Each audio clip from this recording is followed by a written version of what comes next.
স্বামীজির জন্মদিন পালনের মধ্য দিয়ে স্কুলের শতবর্ষ পালনের প্রাক সূচনা হলো আসানসোলের কুলটির সীতারামপুর বেলরুই হাই স্কুলে। 2026 সালে এই স্কুলের শতবর্ষ পূর্ণ হবে। রবিবার স্বামীজির জন্মদিন উদযাপনের মধ্য দিয়ে স্কুলের শতবর্ষ পালনের প্রাক সূচনা হয়ে যায়। প্রভাত ফেরির মাধ্যমে এদিন অনুষ্ঠানের সূচনা হয়। পরে স্বামীজির প্রতিচ্ছবিতে মাল্যদান করে শ্রদ্ধা জানান স্কুলের শিক্ষক শিক্ষিকা ও পড়ুয়ারা। আজকে আমাদের স্বামীজির জন্মদিন, সেই উদযাপন হচ্ছে বিদ্যালয়ে।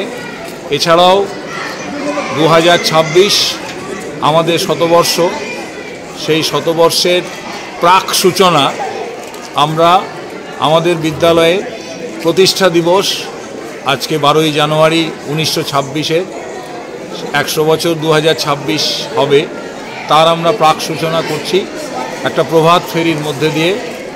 সেই প্রভাত ফেরিটা আর কিছুক্ষণের মধ্যেই আমাদের বিদ্যালয় থেকে বেরোবো।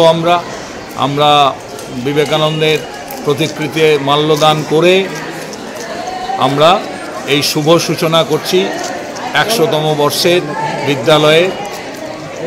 নানান অনুষ্ঠান দিয়ে আমরা 100 বছর উদযাপন করব, সেটা আমরা আগামী দিনে আমরা আরও জানাবো সমস্ত মানুষকে। সমস্ত ছাত্র ছাত্রী, বিদ্যালয়ের সাথে যুক্ত সমাজের সমস্ত স্তরের মানুষরা থাকবেন। এবং আজকে আমরা এইটাই জানান দিচ্ছি যে আগামী 2026 12ই জানুয়ারি আমাদের 100তম বর্ষ প্রতিষ্ঠা উপলক্ষে আমরা নানান কর্মসূচি গ্রহণ করছি। আসানসোল থেকে সৌম্য গাঙ্গুলির রিপোর্ট, টিভি নিউজ 10। সুলভে সঠিক চিকিৎসার একমাত্র প্রতিষ্ঠান বিবেকানন্দ হসপিটাল। 24 ঘন্টা emergency service, blood bank, trauma care.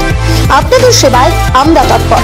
গুণমান ও পরিষেবায় দুর্গাপুর বিধাননগরের ডক্টর জাকির হোসেন এভিনিউর বিবেকানন্দ হসপিটাল শিল্পাঞ্চলের মানুষের মন জয় করেছে।